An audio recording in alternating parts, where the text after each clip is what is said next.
Hello, this is the third part of our discussion about police organization. So now we already have or tapos na tayo sa development of police system. Then we will continue the concepts of police organization. So nakalimutan ko kanina na itong administrative management. So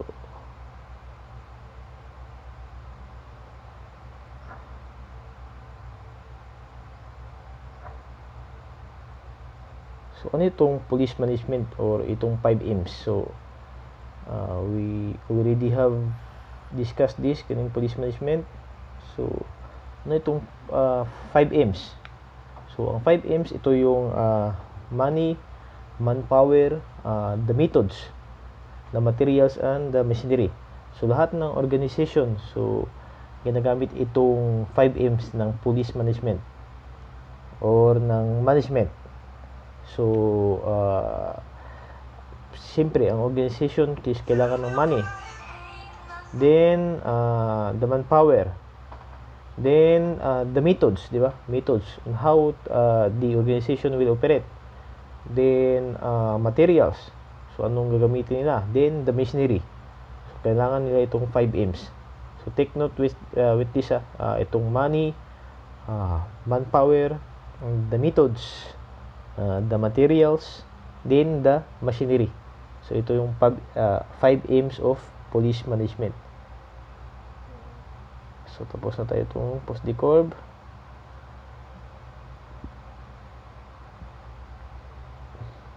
Then itong 14 management principle ni Fayol.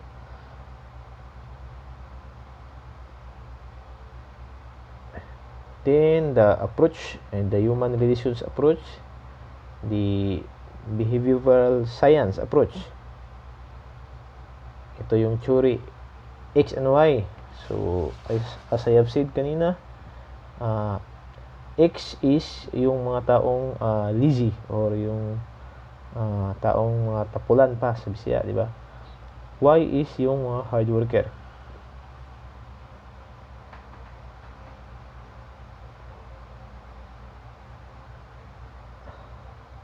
So we will proceed to the contemporary approach. So itong contemporary approach, it is looking at the organization as a system. So yung sistema ang pin-focus nito. So the system theory, di ba? So recognizing internal and external variables affecting organization. So may mga external at internal variables na makaka-apekto daw sa organization. So itong contingency theory, di ba? So ito yung nasa contemporary approach, yung system approach at yung contingency theory. So the principles of police organization. So may principles tayo. So first is itong specialization. So grouping of activities and segregation of line, staff, and auxiliary function. So may designated personnel every group na mag-a-act according to their function. So ito yung specialization, kung saan sila naka-specialize. So ginagroup yung mga personnel. Then hierarchy of authority, the formal relationship among superiors and the subordinates in any organization. Yes. So from lower rank to higher rank. So ito yung hierarchy of authority. So kung i-relate natin to sa police organization, so from patrolman to general. So ito yung hierarchy of authority. The span of control, the maximum number of subordinates at a given position. So do not be confused about the span of control at itong at sa ibang principles ng police organization. So When we talk about span, di ba? Maximum number, di ba? Mas lumalaki, di ba? Span of control, maximum number. Ito yung pinaka-maximum number of subordinates at a given position. So, kung sa Tagalog pa, ito yung makaya niyang mga personnel. So, if there is one supervisor, ano yung span of control niya o yung makaya niyang personnel na i-supervise. So, ito yung span of control. So, next is the delegation of authority. Conferring of an amount of authority by a superior position to subordinate. So, may delegation of authority. For example, ikaw yung SPO4 or ikaw yung sa anong kwento? Ikaw yung SPO4 at yung may delegation of authority ka na authorized kang i-supervise ang P1. So, ito yung delegation of authority. Amount of authority by a superior position to a subordinate. So, may subordinate ka. Diba? Then, the unity of command. Command should come from one superior only. So, ito yung tinatawag na unity of command. One of the principles of the police organization. So, under the unity of command, kailangan, if a person, if gusto mong maging epektibo yung tao o yung subordinate mo, so, kailangan bigyan mo siya ng isang superior lamang. Kasi pag maraming superior, so walang unity of command, walang unity, yung tao is, kung sa Bisaya pa, maglibog kung asa ang sundon, di ba? So, ito yung unity of command. Kailangan, one superior only. Kasi, makaka-apekto ito sa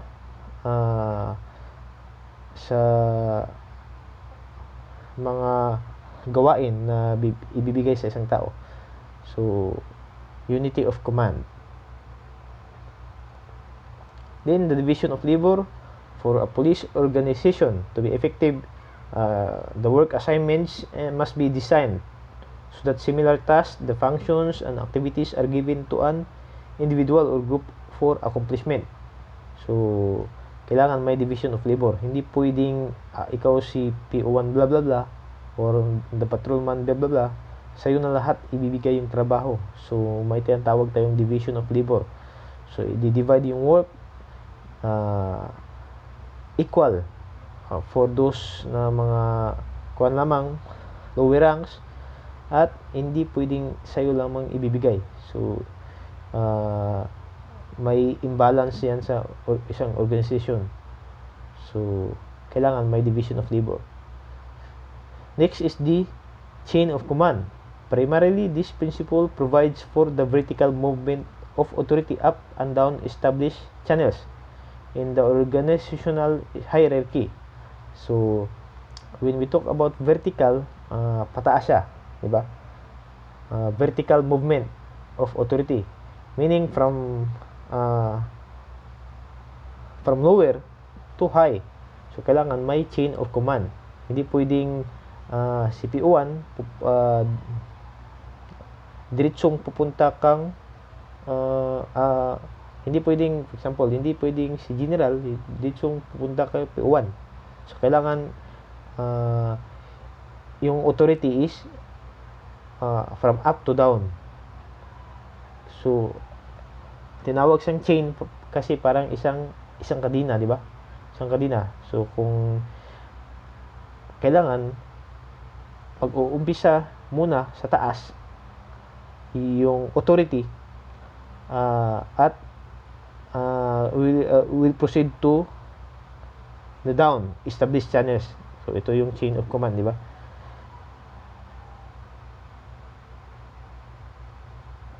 The principles of police organization, itong command responsibility. So, ito yung pinaka-favorite ko. Okay. Command responsibility.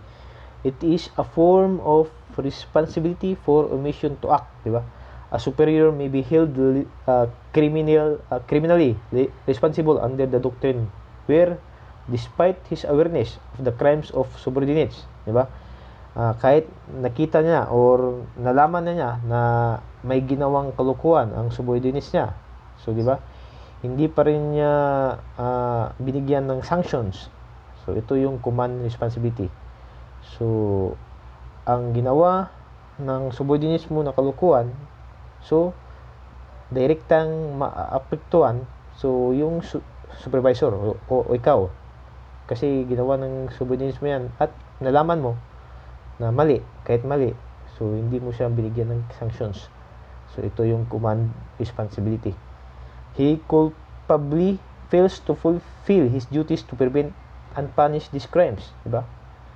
So, ito yung pinapanisan ang isang superior or yung supervisor dahil he fails, diba? Culpably fails to fulfill his duties to punish or give sanctions of his to his subordinates, di ba? So, may tatlong criminal acts na pwedeng punta sa command responsibility. So, ito yung malfeasance, misfeasance, at nonfeasance. So, when we talk about malfeasance, under ito sa actually itong malfeasance, misfeasance, at nonfeasance under ito sa accountability of public officials. So, makikita natin ito sa batas. So, sa criminal law, pwede sa criminal law ito makikita natin, di ba? Pwede rin sa administrative. So, when we talk about malfeasance, it is a wrongful or criminal act perpetrated by a public official or other person of authority. Di ba? When we talk about misfeasance, the act that lawful but performed in an unlawful, illegal, or injurious manner. So, ito yung misfeasance. Nonfeasance, the failure to do something that one is legally responsible to do so. So, example, itong malfeasance, ang action ng isang public officer is illegal, di ba? Illegal in the first place. Wrongful sa daan, di ba? Wrongful siya in the first place. So, ang tawag dito is malfeasance. Di ba? When ito namang misfeasance, the act that lawful. So, ang action ay lawful but performed in an unlawful, illegal, or injurious manner. So, ito yung misfeasance. Diba? So, nonfeasance, wala kang ginawa. So, failure to do something. Wala kang ginawa. So, that one is legally responsible to do so. So, example itong malfeasance is that, for example, ang superior mo or ikaw as a police officer ay gumawa ng criminal action. For example, pinatay mo or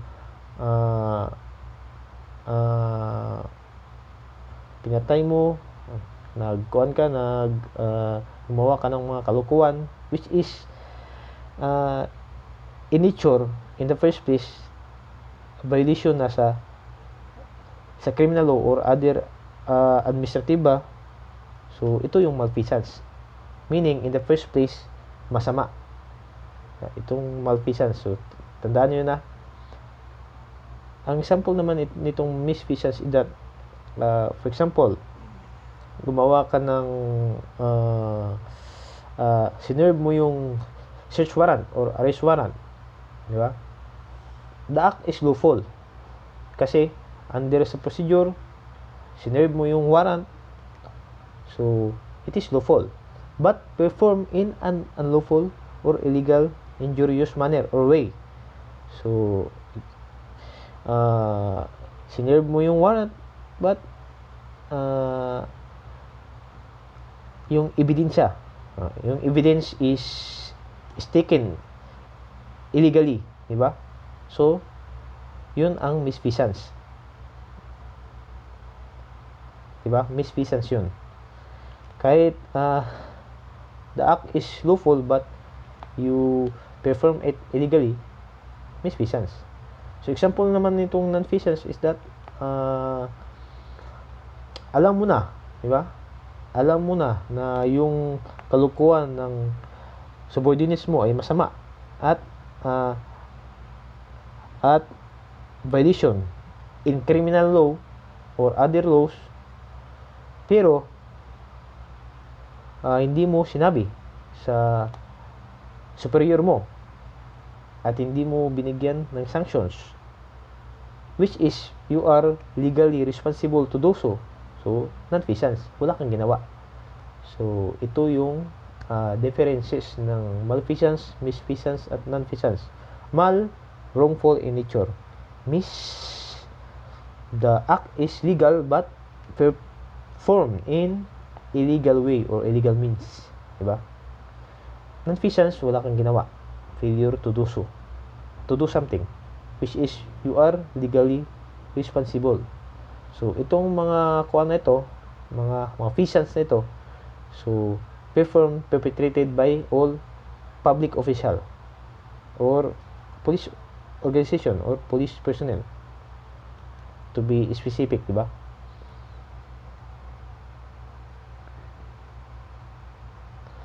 So, the organizational terminologies.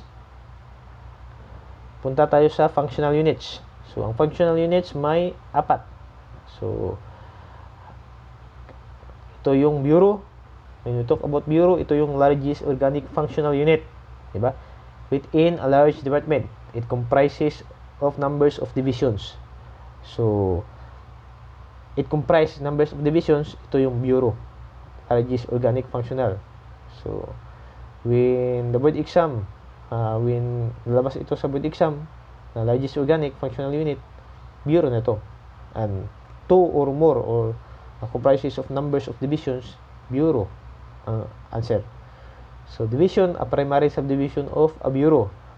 So, ito yung primary subdivision of a bureau. Meaning, dinivide yung bureau, ang tawag is division.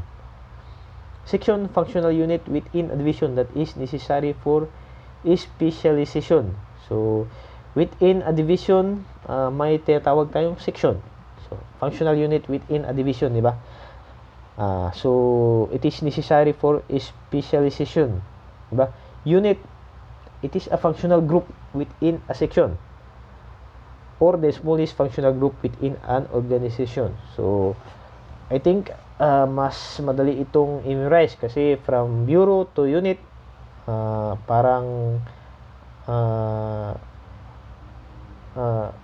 yung bureau mas malaki, then lagyan ito ng division, then ang division naman lagyan ng section, then ang unit is ang section is lagyan ng unit.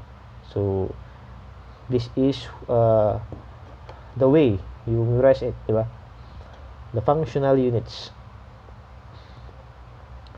So may tinatawag din tayong territorial units. So post, a fixed point or location to which an officer is assigned for duty, diba? Post yan. When we talk about fixed position, diba? Or fixed location, ito yung tinatawag na post, diba? Example nito is yung designated this officer, diba? This or office or an intersection, ma-assign ka sa patrol, ma-assign ka sa fixed position. Gaya ng fixed position lamang, nasa sa beat patrol at fixed position, ito yung tinatawag na post mo. So, kailangan hindi ka aalis sa post na yan kasi nakaregister yan or nandyan ka na-assign. When we talk about route naman, a length of streets designated for patrol purposes. It is also called line or beat. Ito yung beat or route. So, do not confuse also with line, beat, and route. Pareho lang sila yan, di ba? Route, ang kaibahan naman ito sa post, when we talk about post, fixed lamang. Well, route is, for example, street, di ba? May designated patrol purposes, di ba? 2 or more kuan yan, 2 or more post itong route. So we proceed to beat. So when we talk about beat, it is an area assigned for patrol purposes, whether foot or motorized. So mas malaki ito sa route, di ba? So either motorcycle patrol ang gagamitin mo nito, di ba? Or mobile patrol. So ito yung beat, di ba? So ang route is also called line beat. Line lang, isa lamang, from, for example, from this post to this post. So that is a route, isa lang. So straight line na siya. Well, beat, 2 or more route. So kailangan gamitan itong ng motorized or foot. When we talk about sector naman, an area containing 2 or more beats, routes or posts. So ito yung sector. Di ba? So mas marami na ito. 2 or more beats, routes and posts, sector. So proceed tayo sa district. It is a geographical subdivision of a city for patrol purposes, usually with its own station. So may tinatawag din tayong district. So usually may own station ito. So tinatawag na district station. So ito yung subdivision of a city. Dinidivide yung city at tinatawag na district. So may station siya. Then so yung area of responsibility ng city, police office, dinidivide. So ito yung tinatawag na district. So area, a section or territorial division of a large city is comprised of designated district. So area naman comprises of designated districts. So mas malaki siya sa district kasi in a large city na nakalagay eh.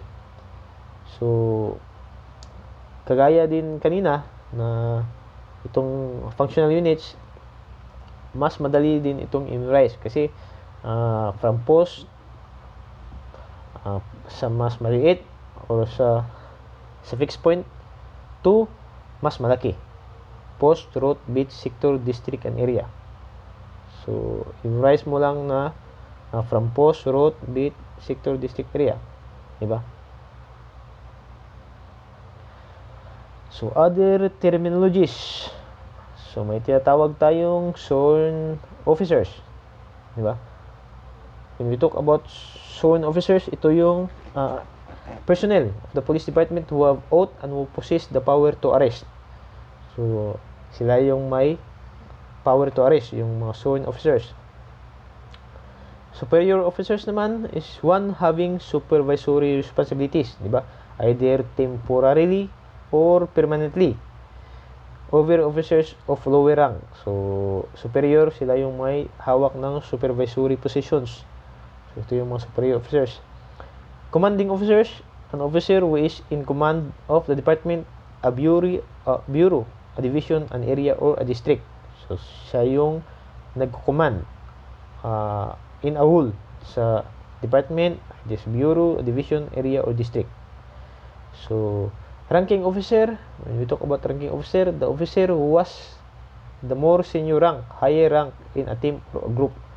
So ranking officer, for example, in a group wherein there are 8 individuals, so sino yung ranking officer? Siya yung sino yung mas senior or mas higher in rank, siya yung ranking officer na tinatawag. Diba? Length of service, ano ito? The period of time that has elapsed since the oath of office was administered. So length of service. For example, nag-take oath yung isang police or isang police officer 2015, diba? Up to now, so ito yung kuha niya, yung tinatawag niyang length of service from take oath to the present, di ba? Ito yung length of service. So, from 2015 to 2020, so 5 years length of service na siya. So, ito yung tinatawag na length of service. So, ano naman itong on duty? The period when an officer is actively engaged in the performance of his duty. So, tinatawag itong on duty. So, understandable naman ito, di ba? Kung may on duty, so, inversely, may off duty naman. So, ito yung umuwi na yung officer sa bahay or nagpapahinga. Off duty siya. Leave of absence. So, the period which an officer is excused from active duty by any valid acceptable reason approved by higher authority. So, may leave of absence siya. So, di ba? So, kailangan may valid and acceptable reasons. Pero pag walang valid and acceptable reasons, so, posible hindi siya maka-apply ng leave of absence. Di ba? Sick leave. Period which an officer is excused from active duty by reason of illness or injury. Diba? Kung yung leave of absence may acceptable or valid reasons, itong sick leave specifically, naka-specified ito by reason of illness or injury. So, suspension, a consequence of an act which temporarily deprives an officer from the privilege of performing his duties as a result of violating directives or other department regulations. So, kung yung officer is naka-violate, for that matter, sa mga departmental regulations and directives, so, pwede siyang isuspend. So, ang tawag ito is suspension. Diba? He is temporary lamang deprives of doing his job or duty, di ba? Privilege of performing his duty. So, ito yung tinatawag na suspension. So, department rules. So, department rules established by department or directors or supervisors to control the conduct. Ang main objective nito is to control the conduct of the members of the police force. So, kailangan sila maglagay ng department rules. Diba? The duty manual describes the procedures and defines the duties of officers assigned to specified posts or positions. So, ang nakalagay dito sa duty manual is yung mga procedures or mga SOP na gagawin ng isang officer o ng isang police officer in a day-to-day basis. So, ito yung gagawin niya. For example, 8 o'clock, pupunta na siya sa work. Mag-i-in na siya. In 9 o'clock, kailangan na siya mag-patrol in specified area. Diba? In a specified beat. So, 10 o'clock, kailangan na siyang mag-serve or mag-serve ng warrant. So, ganyan. So, may tinatawag na duty manual. So, may procedures na gagawin, di ba? In an assigned or to specified post or position. So, itong tinatawag na duty manual. May manual siyang